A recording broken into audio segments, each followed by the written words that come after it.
I'm pleased to announce that challenge funnels are officially back. It's been a long few years where webinars, challenge funnels, low ticket to high ticket, and all kinds of other funnels that over these last couple years specifically have just kind of sucked ass. Whereas for the years prior to that dark age window, they were doing phenomenal. Unfortunately, during that last few year hiatus, these types of funnels just, honestly, they didn't work that well. They weren't as effective. They were lower on my list of things that got businesses to $1 million months and kept them there and helped them scale. But I'll tell you what, man, they are fully back. In today's video, I'm gonna go through all the best practices from a recent challenge that we did with a client that was about 1.9x profitable on the front end on just shy of 300K in spend. So going into the challenge, we were profitable, and then we cleared about $3.4 million on a $10,000 upsell on the back end. I'm gonna go through all the best practices of this specific challenge from this client, from the advertising lessons, the actual challenge lessons, some of the marketing automation that helped with our show rate. We had over a 70% show rate for this specific event, and we didn't frame it as a challenge. We framed it as a 3-day event. I'll go through all the best practices in this video. So excited to talk about this. If you're new here, all we do on this channel is talk about hitting $1 million months. Welcome in. We take client lessons from the over 40 different people now that we have helped get there and keep there and hand it down to you in these little bite-sized YouTube videos. So welcome in. If you're new, consider subscribing after you check out today's video. And if you're already a subscriber, welcome back. I got another banger for you here today. So before we officially dive into this, let me just pepper this in, okay? Let me just edge you a little bit. We made a video just recently on how webinars are back. I would really encourage you to go check that out after this, because just like in this video, me telling you challenge funnels are back, live webinars with some very specific modern best practices are working well again. There's also going to be some future videos you can anticipate from me that, give or take the time that you're watching this, might have already been posted, so be sure to check out my channel for those as well, on things like low ticket to high ticket, DM strategies, and a few other strategies that are working really well for us right now. So I'm pumped to, like I said, just edge you a little bit on that to let you know that we'll be dropping some bangers on those as well. Okay, let's dive in. So let's get to the top lessons of this specific client's challenge funnel. Let me be clear on what a challenge is first, so we're on the same page from a vocabulary perspective. Challenges are live events that have an extensive amount of content. Challenges are typically best for sales organizations and teams that only do well with layup deals. If you have a real sales team that can go out there and just outbound dial, deal with like lead magnet leads with setters and successfully put them onto closers' calendars and scale the fuck up, then you don't necessarily need to do something that's going to take as much time and effort as what a challenge event will. Challenges are extremely time and effort intensive. They are not by any means efficiently executed. There's a tremendous amount of content that you must prepare as the presenter. There's a tremendous amount of different ways that you could technically execute it, including other guest speakers becoming involved, doing it all yourself, which would technically make it even harder. The way that you execute it being on like a laptop, a DSLR setup, or going into a full-blown studio environment like what this specific client did that I'm going to tell you about in today's video. Simply put, we have a client right now as a perfect example. They do about $1.6 million a month, and literally all of it comes from their setters dialing lead magnet leads, book buyer leads, and just very basic Hydra traffic that's just raising their hand saying, I'm generally interested in what you could talk to me about. Their setters and their closers are so good at taking that type of lead and converting them into a buyer that ultimately they don't have to do things like this. So like I said, a challenge is very effective to execute when you have a team that requires you to have an extensive, long, drawn-out content process, framing window, prior to actually getting them onto the closers' calendars themselves. Most sales agencies, as an example, require you to do these types of leads, whereas if you have an internal team of real salespeople, like I said, you might not need to execute on this. Challenges are typically drawn out for as little as 2 days, as much as 9 days. We had a client back in 2022 during the hiatus, the dark ages, where challenge funnels really weren't doing that well, that still was doing about $1.5 million off a challenge. They'd probably do a lot better on that today. They did a 9-day challenge in an industry where they were selling people on buying land. It was a real estate info product offer, and they had a $40,000 product that they pitched inside of it. 9 days worth of 3 to 4 hours of content per day, teaching people extensive amounts of information on land flipping in this particular case in order to upsell them on a $40,000 offer. The particular client I'm going to talk to you about here today has a $10,000 offer, also in the info product space. And again, we've seen this specific funnel work across high ticket services.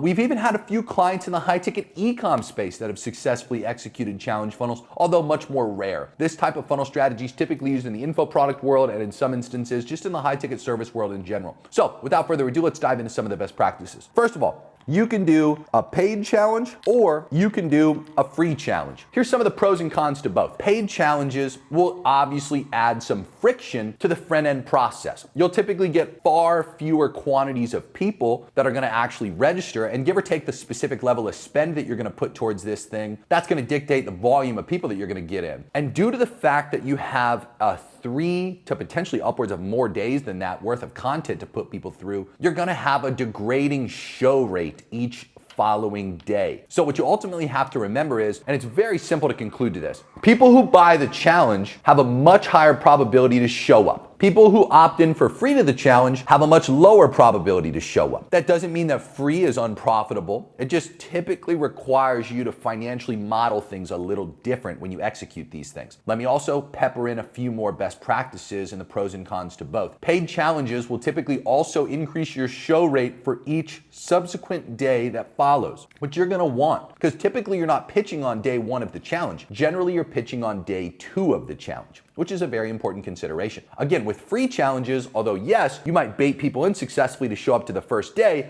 due to the fact that they have no skin in the game, they generally don't give a fuck to show up for the subsequent days that follow. So you see a pretty dramatic drop off when you are doing free traffic. Again, that does not negate the fact that you can still be extremely profitable on a free challenge, but for the case study in particular I'll cover in today's video, we did a paid challenge. Okay, in addition to that, paid challenges, a big pro is that you have the probability more in your favor, obviously, to liquidate ad spend on the front end of the challenge. When you do a free challenge, you can still have upsells on the back end of the opt-in that increase the overall AOV from being free to at least tens of dollars or potentially low hundreds of dollars to be able to liquidate that front end ad spend that you're dropping. However, very important to note that when I have a paid challenge, in my case, at a 1.9x profitability on the front end, we obviously were already rolling in it just going into the challenge itself. All of the revenue that was generated was free and clear profit minus sales commission. So in a free challenge, give or take, if you're doing it where you have some upsells on the back end of the opt-in itself, that's going to dictate ultimately whether you have potential to actually make some front end cash or not. But again, you get a lot more people on free, you get a lot less people on paid, so that's something that's important to consider. Okay, with this specific client, like I said, we did a paid challenge, okay? It started off really simple. We had early bird pricing, okay? In terms of the general timeline, we marketed this thing about a month and a half out. So we gave ourselves about 1.5 months in total to be able to promote this bad boy. And at first, we ran the early bird for about a full 6 weeks. We ended up extending it a little bit because that's when we saw the most purchases. It was originally intended to only be marketed for about 4 weeks. So it's important to note, the early bird pricing essentially ran all the way up until literally the last couple days of the actual event starting up. We didn't intend on that. We intended for about 4 weeks to be the early bird promotion, and then the final 2 weeks of this 6-week timeline to be, like a tiered price increase as we got closer. In addition to that, we had a general ticket, and then we also had a VIP ticket. The differences between the two, the general ticket was about $79 all the way up to about $99. And whereas the VIP was about $249. The differences were just things that you got access to. The VIP didn't really include much more than just an additional breakout room session with the host of this specific event. In addition to that, it included just a few more like intangible info products, just digital goods. The standard general ticket, you'll notice I put a range between $79 and $99. There was a range of that where we still concluded to both being early bird pricing. So we did technically jack up the early bird pricing just a little bit, but we still noticed a huge quantity of buyers would purchase when it was framed as early bird rather than framing it like, hey, you missed the early bird and now you just need to buy in general. The only time that we officially got rid of the early bird, like I said, in this case was about 4 days out from the actual event starting itself. So something to consider. When we finally got to the point where we were no longer doing early bird, this price went from $79 to $99 to $149, and The price of the VIP went to $349. Now, out of these two different price points, there were also upsells on the back end. So in either one of these cases, both of them had two, not one, but two different additional purchases that you could make on the back end. The first upsell was $99. And again, this was just another digital good. It was like a mini course is how we framed it. And then we had upsell number two, which was actually cheaper, believe it or not. It was about $29. And that was for a book bundle. The book bundle included the book, like a physical copy of the book that we would ship to the individual, the digital copy of the book, and the audio copy of the book. This in total put our AOV at an average of about 140-ish at the beginning, and then it ended up finishing off in the 160s. So we'll just put 140 to 160 for our AOV total here, okay? Now, long story short, and this is important to note, I mentioned at the beginning of this, our cost per purchase, in this case, our cost per action, CPA, was about $60-ish. It ranged initially as low as about the 50s for the first 40 to 60K in ad spend, and then it slowly crept up towards the tail end of that 5-week window where we were still milking the shit out of the early bird pricing. I will say this, I actually think that we could have had a lower AOV in the instance that we didn't have this little hiccup in the middle. When we initially intended to raise up early bird pricing to standard pricing, we did that for about 5 days in total, and we saw a dramatic dip in total purchases, which drove up our cost per purchase dramatically. And then we brought back early bird pricing, which lowered it right away. But I still got not a significant amount of spend off, but enough to average up my AOV a lot in that 5-day window where we got rid of early bird pricing in the middle of it as originally intended. When we brought back early bird pricing, just to be very transparent, AOV obviously went back down a little bit as well. However, our cost per purchase did as well. Okay, to be clear, our cost per action fluxed all the way up into the 80s. So we were in the 60s to 80s throughout this whole thing. That resulted in us at the finish of this whole thing being a 1.9x ROAS on front end. I was able to get off about $292,000 in ad spend. So we were doing pretty well. We flipped just shy. We're just going to call it 600K because I don't want to do the mental math right now for what 292 times 2 is. 600K in total front end. And by the way, that was just from paid. So all this is just from the paid side of things. There were, and this was actually quite surprising, this is a rather significant organic business. We didn't see that many purchases from the organic side of things. I'm not sure as to why. It'd be a lot of assumptions if I sat here and tried to be conclusive about why that was the case. We saw about 1,000 purchases in total. Retrospect, when you take this math here, let me just make sure I do the exact math for you so I don't get some random dipshit that tries to call me out on YouTube. We had a little over 6,000 purchases in total from this whole thing, from the paid advertising. And without knowing the exact AOV off the top of my head, we had the exact cost per purchase off the top of my head. I want to say we ended off in like the high 4,000s or like the very low 5,000s in terms of total paid ticket. But there was a slight discrepancy in tracking, to be fair. So we weren't really ultimately sure the exact amount that we got from paid versus the exact amount that we got from organic. We just said roughly high 4,000s or lows 5,000s is what we ended up getting from the paid side of things. We knew that with certainty, but again, we just didn't know like the exact specific number that we had gotten.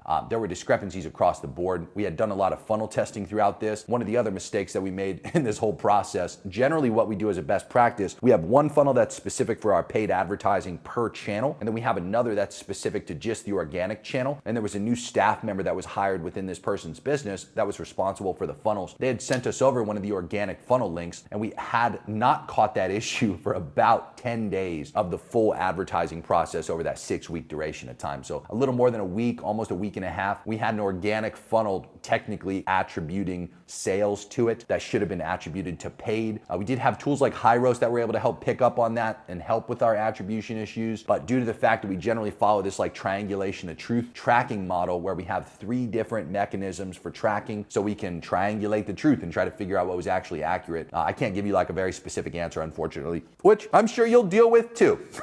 So anyway, what we did know is we were 1.9x ROAS positive, and that unfortunately as well, just that little tracking discrepancy also prevented us from spending a fuckload more money as a result. So I was only able to get off about $292,000 in spend over that month and a half. You're probably asking yourself, just as I was asking myself along the entire way, why are we getting off a fuckload more spend than this? The other main thing that was preventing us, besides just the tracking discrepancies throughout a few days of this whole thing was the fact that we didn't know it would actually work on the back end, because the entire intention of a challenge funnel is to upsell the shit out of people in the challenge itself. So due to the fact that this was the first time ever that this specific client was executing on this, we had no fucking clue if it would actually work or not.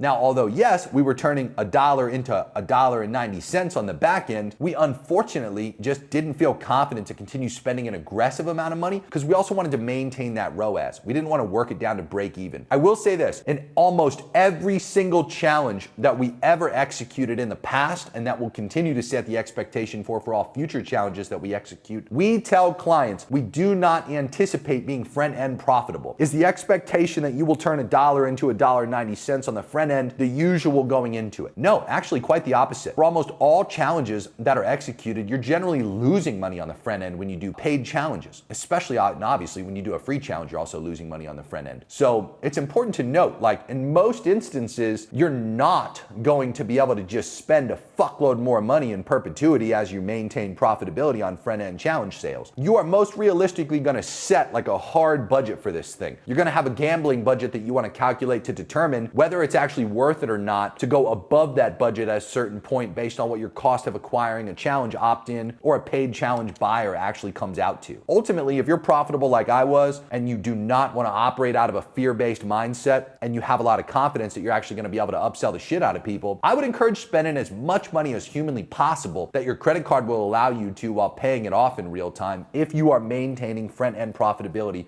on a paid or free version of a challenge. Get as many people as you possibly fucking can. The issues that you wanted to deal with, like what we dealt with here in this example, was we had to call up Zoom and we had to say, hey, it seems like there's a hard limit of 5,000 people that we can successfully have on this. And we were actually working with a Zoom engineer for the solution of how to successfully execute this. We had a little over 70% show rate. The exact amount came out to about 70 point something for the exact show rate on this whole thing. And that was phenomenal. But again, you can expect that kind of show rate when you do a paid challenge. You can typically anticipate webinar show rates for free challenges, which can conservatively be as low as like 12 to 15%. So just keep that in mind. Very important to consider this whole thing.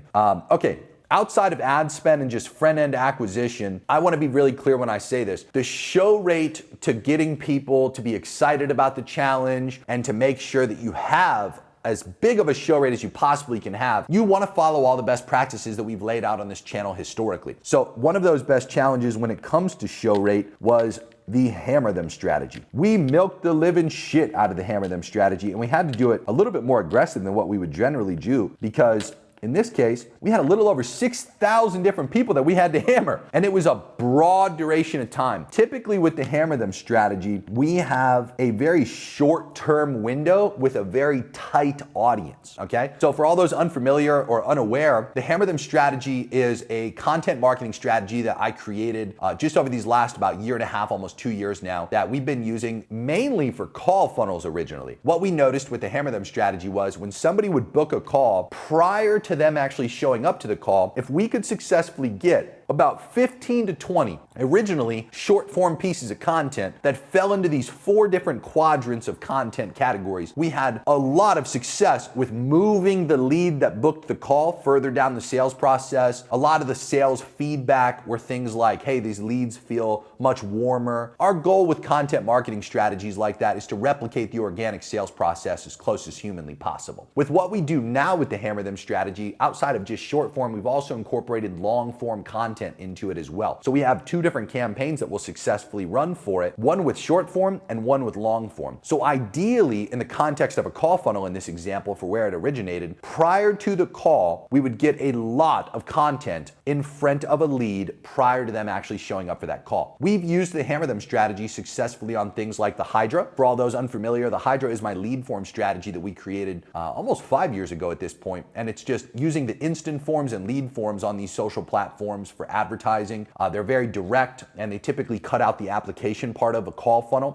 They're really, really effective as a strategy when you have a great team of setters like that example I provided at the beginning of this video for the client doing 1.6 mil a month off lead magnets and low ticket to high ticket upselling. However, I digress. The hammer them strategy has a lot of effectiveness there as well because we can take the content as soon as somebody opts in and just start hammering the fuck out of the person. And on average, we can gauge how long does it take for the setter to successfully establish a meaningful conversation. And generally, if it's not immediate, it still has about a 7-day window in most instances where we're hammering the fuck out of the person with a lot of content. Not to digress too much, but I want to be really clear when I say this. When you do it for something like a webinar as an example, you use the hammer them strategy. You typically have a broader duration of time and a bigger audience that you have to hammer. So you usually have to spend more money on the hammer them strategy in order to get the desired frequency target where you actually see effectiveness of running the hammer them sequence. The main thing that I always see from people who just watch my free content and don't actually spend any money with me, which by the way is a huge mistake. I understand obviously you're gonna wanna go try things that I teach on this channel in order to make yourself some more money and get more results. But you have to heed this warning. In every video where I teach you stuff, I am very clear on the expectations for what you might actually see as a statistic to have the effectiveness of the result. Usually people who try my strategy like the hammer them sequence, who then later buy my stuff and I officially get to audit it, they always fall below the actual frequency target that you must have to see effectiveness with the hammer them strategy, okay? So to be clear, in the original call funnel sequence, we ideally have at least a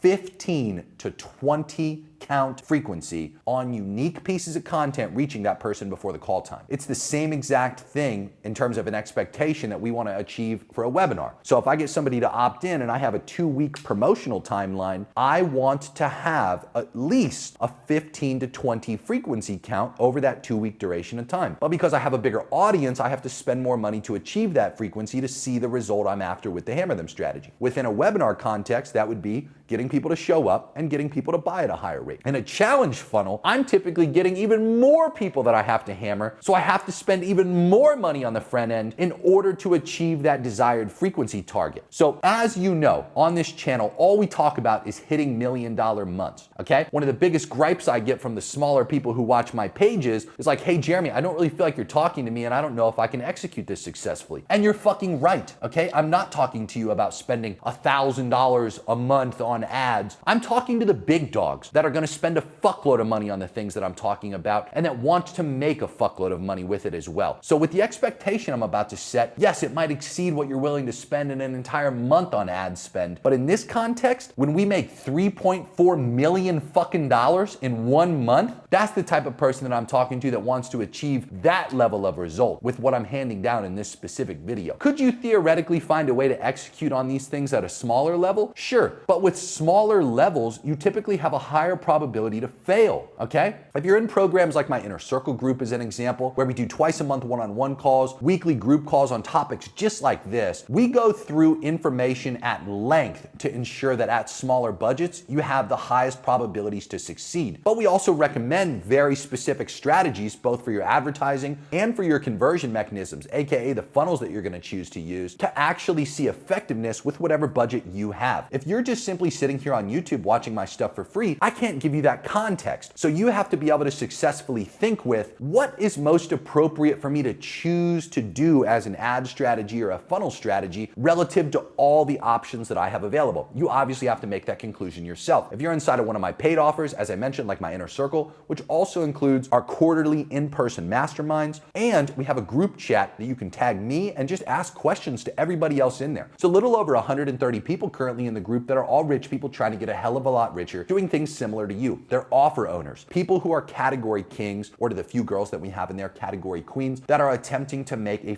fuckload off of their specific niche and offers that they have. The point I'm attempting to make is very simple. Whether you're in the Inner Circle program or in the Master Internet Marketing group, you have the ability, obviously paying me money, to ask me questions for what's gonna be most appropriate for you to execute on, okay? When we run a challenge, we use the hammer them strategy, and just to be transparent, I spent roughly $27,000 over this entire month and a half to achieve the desired frequency count of getting at least, in short form content, 15 to 20 total unique pieces of content in front of the over 6,000 people that purchased this challenge. In addition to that, with the long form content, I had a frequency of 11 for getting long form pieces of content, just like what you're watching right now as an example, in front of the people who purchased the challenge prior to them showing up. In a call funnel, do I have to spend nearly that amount on the hammer them sequence? No, because it's a far smaller group of people, so therefore there's a far smaller amount I need to spend to achieve my desired frequency, okay? There's not a static answer for budget on this best practice. The answer is spend whatever it takes to achieve the desired frequency if you're going to execute on a strategy that requires a frequency target to see the optimal result from it, okay? That's something very important to remember and consider. Okay, so outside of the hammer them strategy, we also had what we consider an education-based email sequence, okay? Outside of that, we have some modern show rate best practices, which for us, we've talked about this in a few different videos now, include due diligence best practices and some trust assets being sent to people. We have specific videos on a few of those things on our channel that we've posted most recently. Be sure to go and check those out. Okay, so to continue on, our show rate sequence was very aggressive. From the point of the confirmation page after the upsells, we started the framing process, creating excitement from both the main speaker and the handful of guest speakers that we had. Let's break down the actual challenge itself so you can understand how to execute on this thing. So in this case, we did a 3-day challenge. Each day has a specific set of best practices in order to make the most money from this thing. So the 3-day challenge, number 1, day 1, we had pure content, okay? So it is very value-dense amounts of information, so value-dense content. It was about it ended up being close to 5-ish hours of total content. There are strategic breaks worked in throughout the content. We also had an MC. So for all those who just might not know what I'm talking about, at higher levels, it creates a lot of authority to have somebody else that's doing like the host stuff. So as an example, as soon as the challenge starts and people start showing up, this was a high production event. There is a specific company that I believe is in Charlotte. I actually am not familiar with the name of the company, to be clear, but the two girls are Barry and Blue, if you're unfamiliar. To be clear, these two ladies do an exceptional job with the studio that they have set up for this, and they did phenomenal on just creating that very high production value environment. They had those giant screens, like you've probably seen this from people like Tony Robbins, Dean Graciosi's done it in environments like this. I believe people across all different major levels of personal branding, you've probably seen in environments like this. I think Russell Brunson, as an example, has done it in environments like this, and then our client that I'm giving you an example of here also did it within this same environment. It has big screens behind them that can be changed to the slides of the presentation. It can be changed to showing the Zoom people sitting there watching the event. Again, it's a very interchangeable, very dynamic, immersive experience. The content as it's streaming through Zoom is coming through in exceptional quality. It's also being recorded on cameras that are not streaming live. That way it can be used later on for evergreen webinars or content or clipped for ads or whatever you want to use it for. And then there's a whole production team behind the scenes that's executing on this, controlling lighting, playing music, to like get people pumped up as soon as they join in between breaks and like all this stuff. And in particular, they had an MC. They had a host of the event. In this particular case, it was a guy.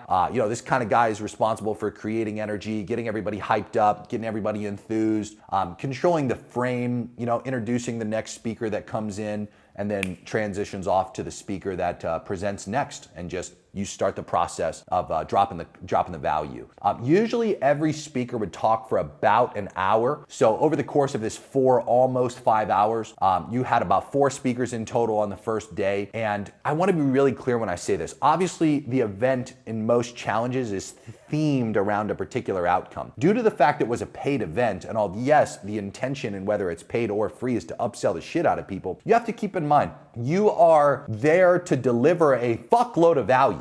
Like, you have to hook people in to actually saying, like, yes, this was worth it, and I'm enthused with the fact I just paid to be here, So the content has to be really fucking good. You have to genuinely teach people about whatever it is that the theme of the challenge is centered around. So in this particular case, this client was teaching about buying businesses, and this specific client did a phenomenal job, over the top, with executing the value-dense content being presented. So did every other speaker that presented as well. And they all talked at length about buying businesses and giving people actionable insights. okay? Things that they could go and do. But just like here on YouTube, like what I do with you right now is I sit here and edge you, I give you roughly 10% of what there is that I could tell you about, and I keep the other 90% for my paid programs. Now, as shocking as that might be to some of you who sit here and say, holy shit, this guy's free content is really good and it is value dense and it helps me and there's very little filler information. You'll still be pleased to know that when you transition to the point of actually transacting with us and getting into our education company product offers, or eventually becoming a potential hands-on client of ours or a consulting deal of our marketing agency, you will be highly impressed with what you get access to on the other side of that transaction. Your content has to blow the other people's paid stuff out of the fucking water, okay? That's the key. You sit here and watch this right now and are learning all of these extremely actionable insights. Meanwhile, the people in my paid programs, like my Inner Circle as an example, where we do those twice a month one-on-one calls,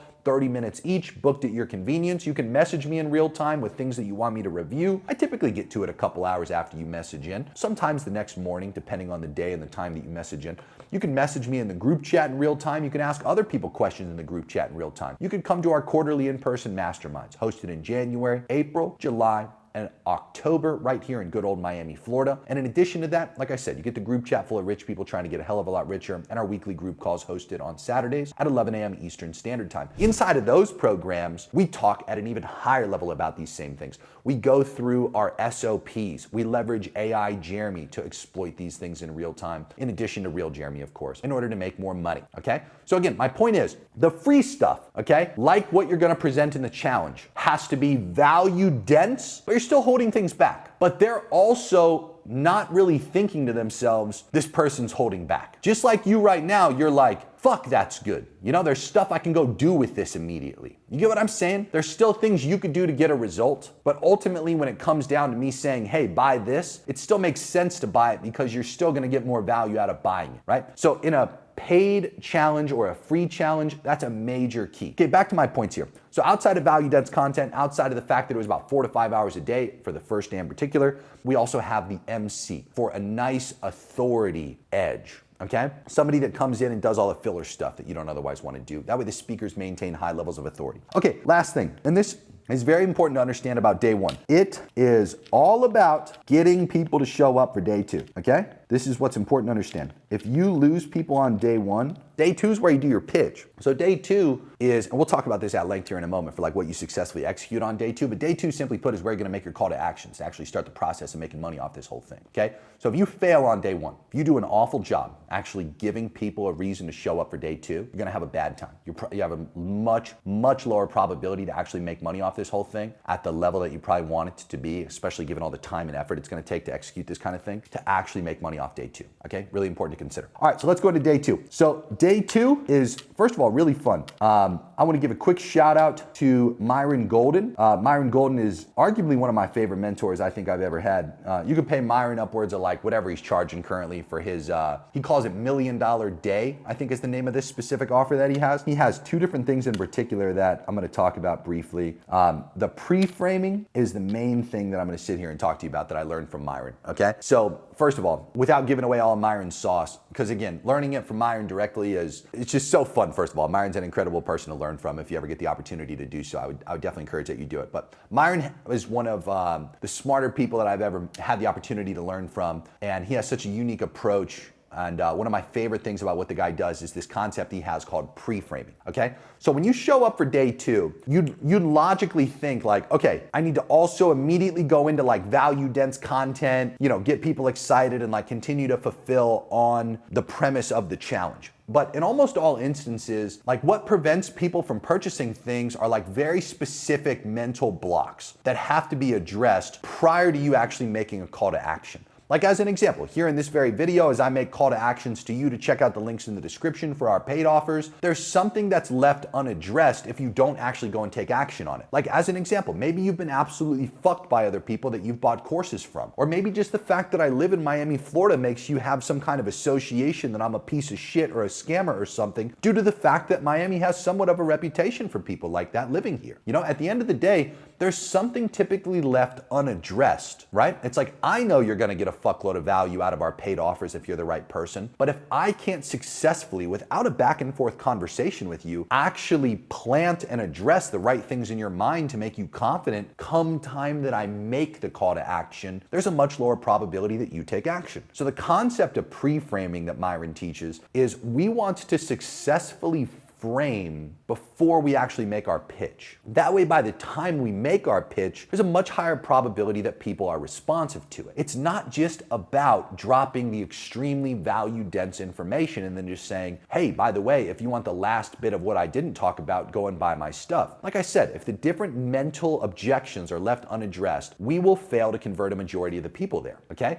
So in this particular case, we ended up with about a 6.3% conversion of people purchasing that showed up, okay? So there's a few statistics in between the 70% show rate and the 6.3% quantity of people actually purchasing. I'll talk more about that here shortly, but I just want to mention that's arguably pretty good for a $10,000 product against like 5,000-ish people or high 4,000-ish people that actually showed up to this thing. But a lot of it came down to the pre-framing lessons that Myron helped teach and talk about. So I'll give you two examples in particular and then I'll leave it at that. Okay? Two of my favorite examples that I've actually executed myself. You can go to my Instagram at Jeremy and you can look at a few of the examples. If you scroll through my page enough, you'll eventually see me on stage. And I clipped them and I posted them on my page so you can check them out. So one of them in particular, Myron talks about opportunity cost. So again, this is straight from Myron Golden. I executed it on stage and it was really fun to do so. So I had a $100 bill, a $50 bill, a $20 bill, a $10 bill, and a $5 bill. So I had 5 total United States dollar bills in front of me.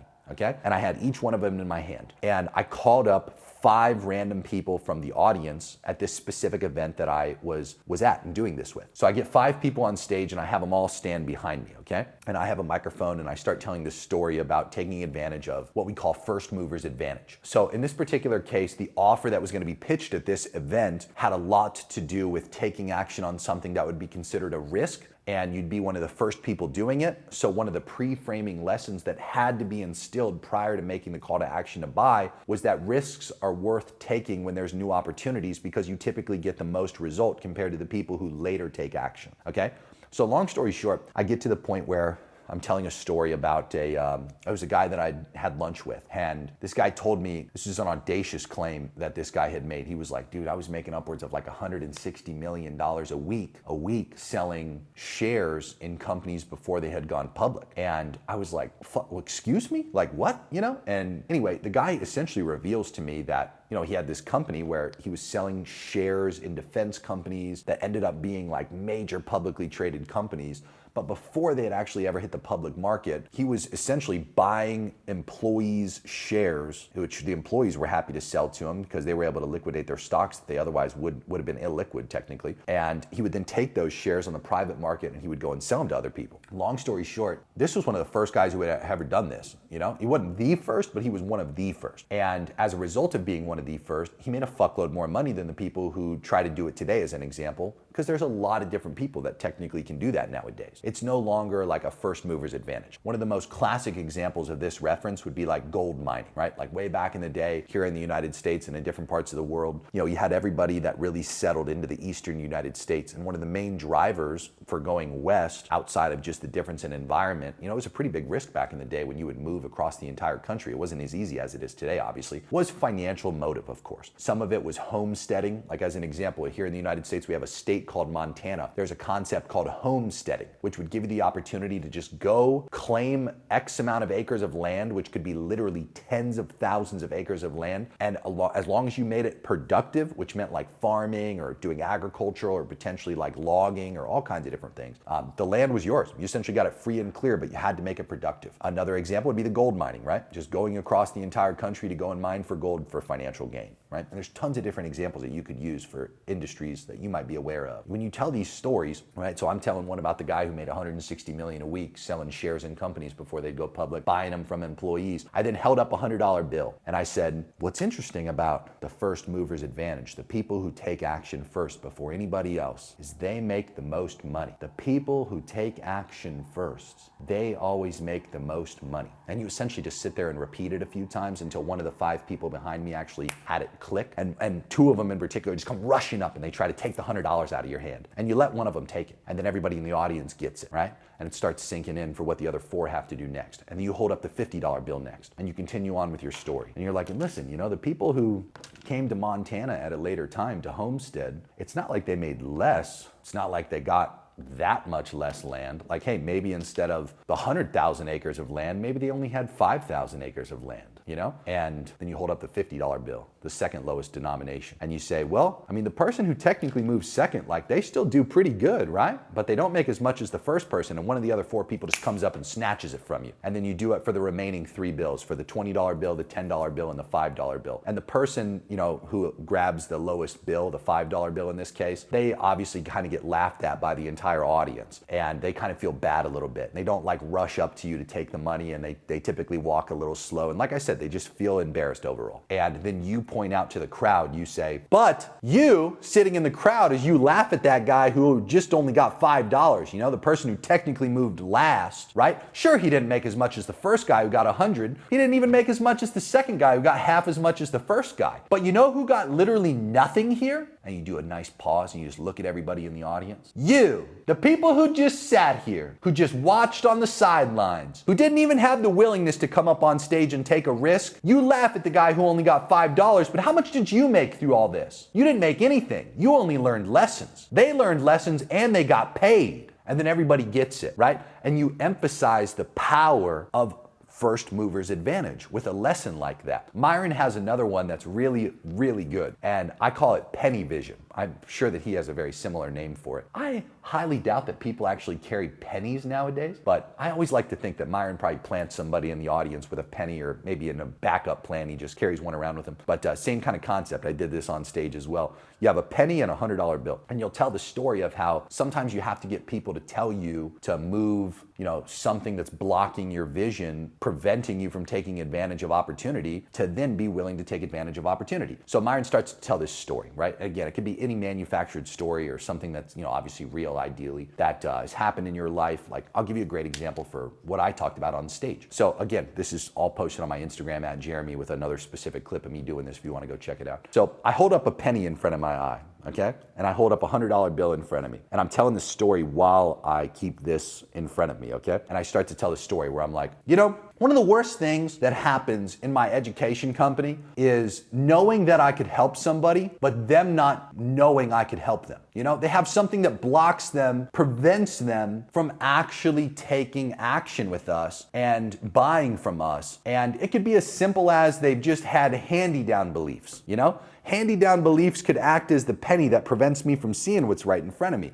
Hand-me-down beliefs could be, you know, I've always heard courses are just a scam, or, oh, everybody who sells courses is just like the male equivalent of an OnlyFans girl, you know? Or, oh, you know, my buddy bought a course and he got scammed, so, you know, I'm not buying that. And although, yeah, I mean, there are definitely a lot of people who sell awful courses and don't take their education companies seriously and are essentially literal pieces of shit who don't give a crap in any way, shape, or form about you and the results that you're going to generate. That doesn't negate the fact that there's real education companies out there that can help you and provide you a tremendous amount of value and actually help you achieve the results and outcomes that you want. But at the same time, you know, if you let skepticism and just negative stories dictate and shape your entire worldview for how you live your life, think about how many opportunities you're gonna miss because of that damn penny vision. What does it sometimes take, you know, in order to get somebody to take action? Well, in my world with my education company, in most instances, one of the very first things that I technically have to do before I can actually help the person with all the tactical stuff, before I can teach them a single strategy that relates to their business, is I typically have to do something that helps them mentally first remove some kind of roadblock. AKA, I have to have another person tell me to remove the penny before I can see what's right in front of me as a big opportunity. Somebody out there tell me to remove that penny, and you start getting the entire crowd, move the penny, move the penny. And you know, you'll remove the penny and then you'll be like, oh, and then there'll be a fucking $100 bill right in front of you. And again, it emphasizes this lesson that Myron talks about with these pre-framing examples of just, you do an entire set of sessions that are not like business specific or tactical specific or even relatively themed for what the challenge is centered around. You're just handling these mental objections that are extremely probable to be prevalent, and you want to cater the pre-framing lessons that you provide to specific things that are extremely probable to be blocking your audience from taking action on what you're going to talk to people about. You see? And it's wide in terms of all the examples that there are that Myron talks about. And that was only 2 of, I don't know, fucking probably 50 that I learned from the guy. And it's so fun to be clear. And obviously it's, after you understand the concept of it, easy to start to, work through them yourself and start to consider what you could do to help your audience, with pre-framing material. So a lot of what is day 2 starts off, especially for the first half of the day, with pre-framing, okay? So this is essentially the first half of the day for day 2. And then right before lunch, so before you actually take a lunch break, or if you start it right after lunch as an example, this would essentially be like the first half of the day is executed with what I just articulated, and then before you give them their next break, that's where you do the pitch. Okay, and that's where you officially drop, hey, like I have an offer for you, drop in the chat if it's okay if I make the offer to you guys. And with the pitch itself, for this particular client, we had a $10,000 offer. And what we did is a $2,000 deposit. So we pitched it for the full $10,000, of course. And we didn't hold anything back, and we pitched it as though we were gonna do a direct to checkout. But the real intention is to obviously get people on the phone with salespeople, but we didn't wanna actually do the call to action for, hey, like book a call. We wanted to tell people, so what you're gonna do is you're gonna literally right now spend $2,000 on a deposit to hold your slot. Okay? And then as soon as you do that, you're gonna be prompted with an opportunity to book a call with one of our onboarding specialists. And listen, you're gonna get all your questions answered, and you are both gonna be able to iron out if this is actually good for you or not, okay? And then from there, you're gonna actually have them purchase. You're gonna drop a link for them to successfully transact on the $2,000, and then they're gonna book a call from there. And then obviously those are just straight up fucking layup deals. So the other main thing that happened here is we negotiated down the sales team's commission, because it's not like they're actually fucking closing people. They're just essentially literally collecting the other $8,000 in this example. They don't need to get paid what they normally get paid, which in this case was about 20% altogether. We negotiated them down to 10%, which honestly was probably more than fair relative to what they could have gotten paid otherwise. We likely, to be extremely transparent, could have just said, we're gonna sell the $10,000 right then and there. We decided it was a much higher probability people were gonna transact with the $2,000 and then just have the salespeople collect the other $8,000, which ended up being the case. In total, like I had mentioned, we got about $3.4 million off of this specific event. And that does not include, by the way, the revenue that was from the front end where we were doing the ticket sales. That is exclusive to what we had gotten here. So it was phenomenal in terms of the total transactions. I also want to disclose we had a $35,000 option as well for a more serious business person that didn't want to learn how to buy businesses but wanted to learn how to scale their business through acquisitions. So there was also a few people out of this 6.3% that converted on a $35,000 offer. Same exact process, pitched everybody right after pitching the 10K, $2,000 deposit, and then they'd collect the other $33,000 on a sales call to follow. So this was extremely effective, okay? After you do the pitch, you just take a break. So after you officially get back from lunch, the whole second half of the day is just straight up content. And again, it should be value dense. You want to get back to the theme, okay? And just kind of get back to normal, okay? Normal meaning whatever the theme of the event is, that's what you officially want to start talking about from that point forward. You do not want to negate that, okay? The whole second half of the day should just be back to value dense content, okay? Now coming into day 3 is a little different as well, is also a lot of like kind of objection handling, Q&A. There's a lot of stuff that happens on day 3, but again, it's kind of like, it's structured, but it's not as structured as day 1 and day 2. Day 3 has a lot of freedom. Like you want to start the day with just kind of doing an open Q&A, helping answer a lot of people's questions. And then if you're good enough to be able to do this, by the way, what you end up have occurring on day 3 is like kind of like a free form set of presentations that are executed based on some of the most common objections that have held people back or some of the most common questions that are coming up at the beginning of this day. Day 3 is generally also a little shorter. It's usually a half day, so it's not as long. And yeah, it's really fun.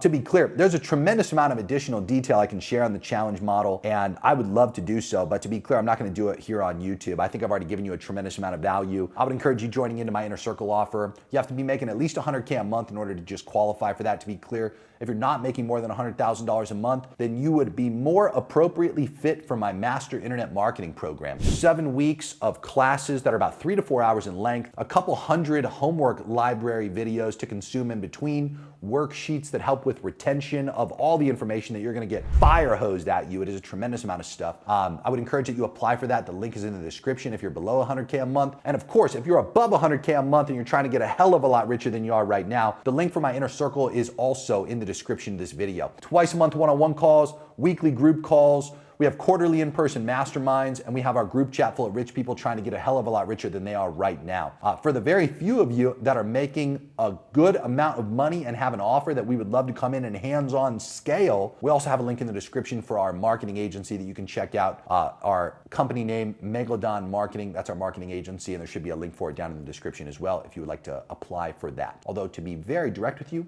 a majority of you are going to be funneled through the Inner Circle offer where that is most appropriate for you, and then you will have the few of you who are here watching this that are sub 100K a month that are going to be more appropriate for the Master Internet Marketing offer. Either way, please subscribe to the channel. I deeply appreciate you watching. If you've made it this far, good on you. I would encourage watching it back. Average human retention is unfortunately about 10 to 30%. Unless you turn around and immediately take action on this stuff, it's best to go through content like this at length, at least 2 to 3 times to increase the retention potential. Really excited to help you get richer, and yeah, talk soon.